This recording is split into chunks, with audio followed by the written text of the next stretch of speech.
નમસ્કાર વિદ્યાર્થીની બહેનો. હવે આ વિડીયોમાં આપણે ધોરણ 12માં પ્રકરણ 12 લેટેક્સની મદદથી દસ્તાવેજનું પ્રકાશન એના વિશે અભ્યાસ કરીશું. તો ધ્યાનથી અભ્યાસ કરજો. હવે અહીંયા એક ટેક્સ્ટ અને લેટેક્સ સોફ્ટવેરનું મિશ્રણ ધરાવતું પેકેજ છે. તેમાં સ્કાઇટ એડિટરનો પણ સમાવેશ થાય છે. લેટેક્સનો ઉપયોગ, યુઝ ઓફ લેટેક્સ. લેટેક્સ વાપરવા માટે લેટેક્સ વિતરણ સોફ્ટવેરની જરૂર પડે, જેમાં ટેક્સ અને બીજા વધારાના સોફ્ટવેરનો સમાવેશ થાય છે. ટેક્સ લાઇવ એ પ્રમાણભૂત ઉબુન્ટુ રિપોઝિટરીમાં ઉપલબ્ધ ખૂબ જ લોકપ્રિય લેટેક્સ વિતરણ સોફ્ટવેર છે. પૂછી શકાય એક્ઝામમાં. આ પ્રકરણમાં આપણે જે પોઈન્ટની ચર્ચા કરીશું એ મોસ્ટ આઈએમપી હશે, એટલે આઈએમપી હશે. એ બરાબર ધ્યાનમાં રાખવાનું વિદ્યાર્થીની બહેનો, કારણ કે એમાં કોઈ પ્રેક્ટિકલ છે નહીં.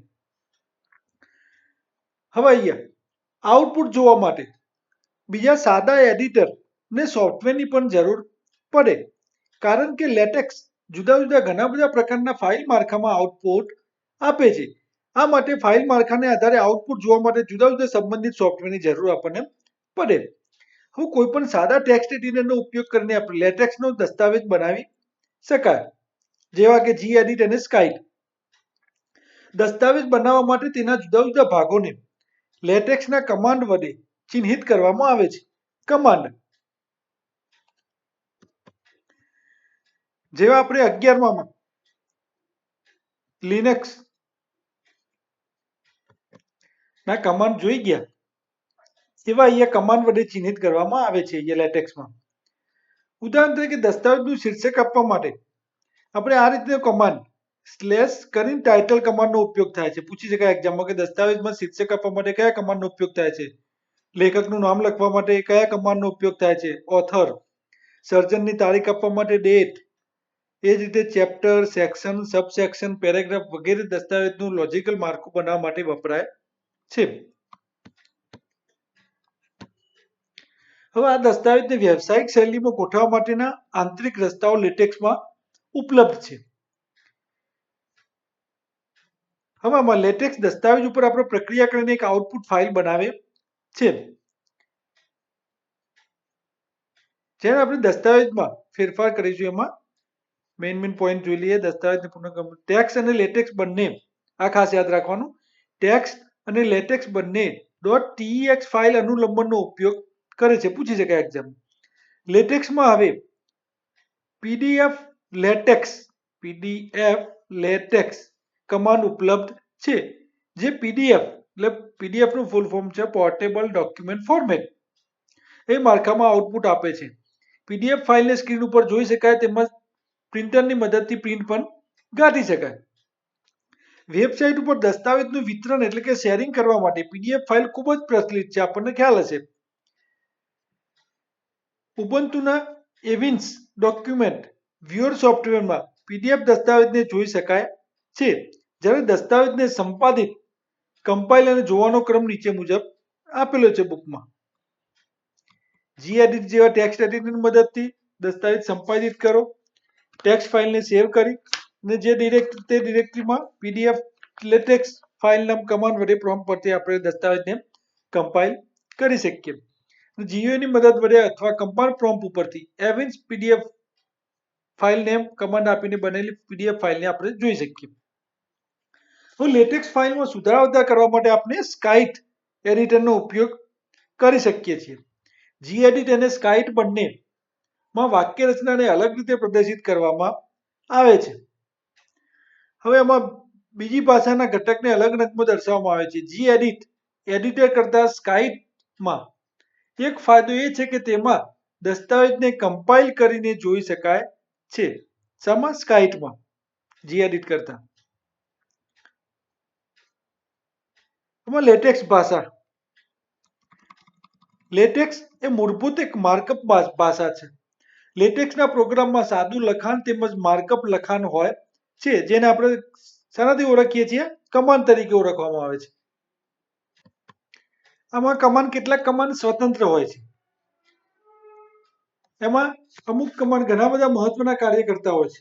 એમાં દસ્તાવેજની માહિતી પૂરી પાડવી, માળખામાં નિશાની કરેલ લખાણની ભૂમિકા દર્શાવે છે.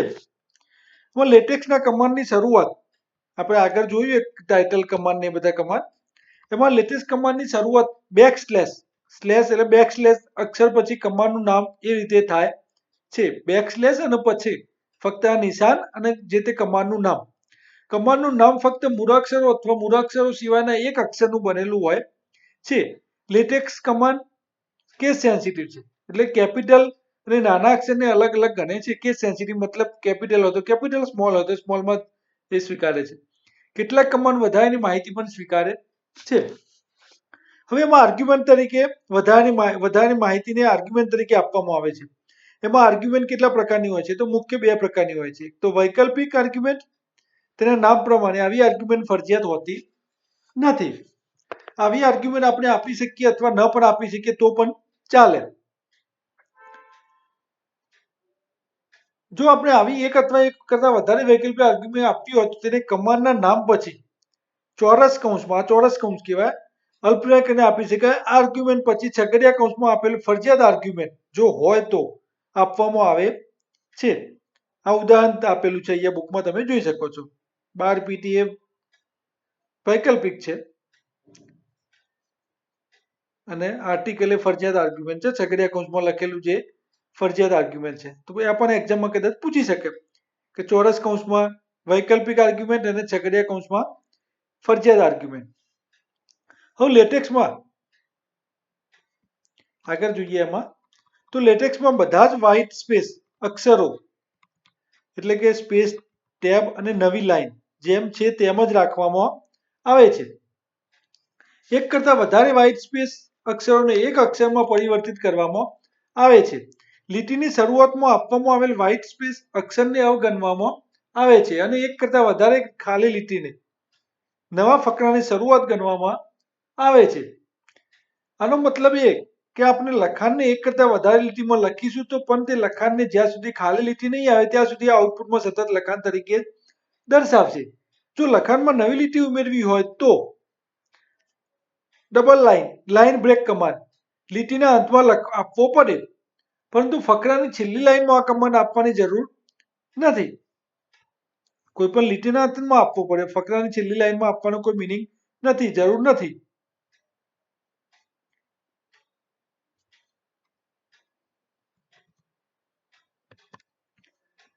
અહીંયા તમે આકૃતિ 12.1માં તમે જોઈ શકો છો.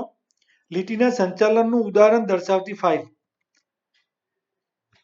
આ લખાણ લખેલું છે અને આ લીટીનું નવી લીટી દર્શાવવા માટે તમે અહીંયા નીચે એનું આઉટપુટ આપેલું છે, એનાથી સમજી શકશો. We have no wings, we can not fly. અહીંયાથી લખાણ બીજી લાઈનમાં બદલ્યું છે, પણ અહીંયા ડબલ લાઈન અને જેને આપણે લાઈન બ્રેક કમાન્ડ કહીએ છીએ, સ્લેશ 2 આડી લાઈન, આ જે લાઈન છે એ અહીંયા આપેલી નથી. એટલે આ બધું લખાણ તમે જોઈ શકો છો. અહીંયા સરંગ એની સાઈઝ પ્રમાણે, વિન્ડોની સાઈઝ પ્રમાણે અહીંયા તમને જોવા મળે છે. જ્યારે અહીંયા હાઇટ્સ બાય ગ્રેટ મીન કીપ્ટ પછી નવી લાઈનમાં જ લખાણ આવશે. ફ્લાઇટ પછી એ તમે નીચે અહીંયા આઉટપુટમાં જોઈ શકો છો. આ કીપ્ટ પછી ફ્લાઇટ પછીનું લખાણ તમે અહીંયા જ્યાં છેલ્લી લાઈનમાં આપેલું હશે એની પછીનું લખાણ જે હશે તમે અહીંયા પણ લખ્યું હશે તો પણ એ નવી લાઈનમાં જોવા આપણને મળશે. અહીંયા અક્ષરો આપેલા છે. લેટેક્સના અનામત અક્ષરો છે, આ પણ પૂછી શકાય. રિઝર્વ અક્ષરો, hash sign, $, percentage, N%, underscore, કૌંસ બધા છે. લેટેક્સમાં આ અક્ષરનો ખાસ અર્થ છે. આ અક્ષરનો સીધો ઉપયોગ લેટેક્સમાં લખાણમાં આપણે કરી શકતા નથી. જો આ લખાણનો ઉપયોગ કરો તો ડાયરેક્ટ આપણે એનો કરી શકતા નથી, પણ જો ઉપયોગ કરવો હોય તો આ રીતે એની આગળ સ્લેશનું સિમ્બોલ વાપરીને આપણે કરી શકીએ છીએ. તમે જોઈ શકો છો દરેક સાઇનમાં. છેલ્લા 3 અક્ષરોની નોંધ લઈએ આપણે. એમાં લેસ અને ગ્રેટર ધેન જુદી રીતે છપાય છે. એમાં આ ચિહ્ન લેસ અને ગ્રેટર ધેન પણ જુદી રીતે છપાય છે. આમાં એને લખવા માટે લેસ ધેન જો લખવું હોય તો સ્લેશ કરીને ટેક્સ્ટ લેસ અને ગ્રેટર લખવું હોય તો સ્લેશ ટેક્સ્ટ ગ્રેટર લખવા પડે. ગ્રેવ એસેન્ટ અથવા બેક કોટ અને એપોસ્ટ્રોફ અથવા સ્ટ્રેટ કોટનો ઉપયોગ લખાણને અવતરણ ચિહ્નમાં લખવા માટે થાય છે. એનું એક્ઝામ્પલ આપેલું છે.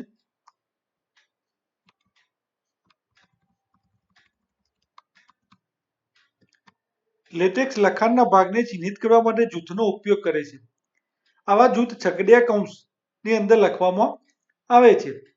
જૂથ એ ટૂંકું લખાણ જેવું કે લીટીનો ભાગ, થોડી લીટીઓ કે ફકરાને જૂથ થોડા કમાન એક સાથે લાગુ પાડવા માટે ઉપયોગી છે. જ્યારે મોટી સંખ્યામાં કમાન લાગુ પાડવા હોય તો એના માટે આપણે શું કરી શકીએ? તો લખાણનો કોઈ મોટા ભાગને ઘણા બધા કમાનની અસર આપવી, એટલે કે કમાનની અસર પણ આપવી હોય તો ત્યારે લેટેક્સ એક અલગ સગવડ પૂરી પાડે છે. આ સગવડને આપણે એન્વાયરમેન્ટ તરીકે ઓળખવામાં આવે છે. આ એન્વાયરમેન્ટ /begin એન્વાયરમેન્ટ નેમ કમાન્ડથી શરૂ થાય છે અને એન્ડ આ કમાન્ડથી પૂરું થાય છે.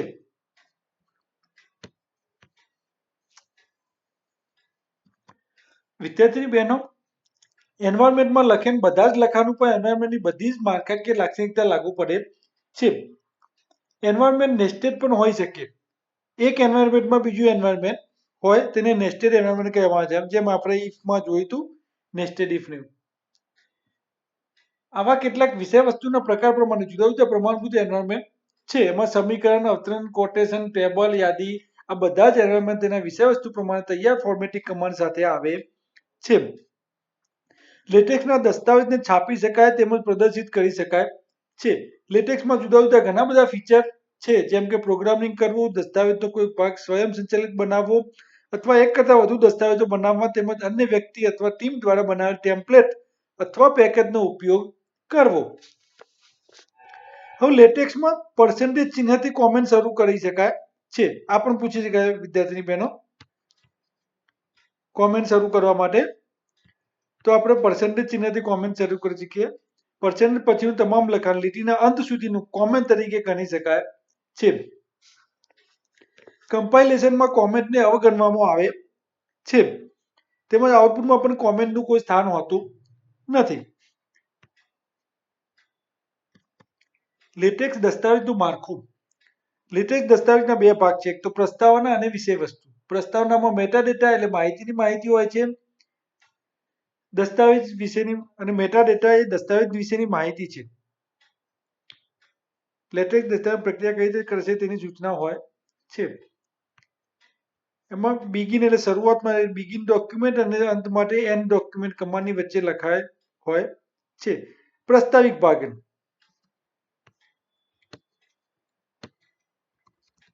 લેટેક્સમાં વિવિધતા પર જુદી જુદી લાક્ષણિકતા અને માળખામાં દસ્તાવેજ બનાવી શકાય છે.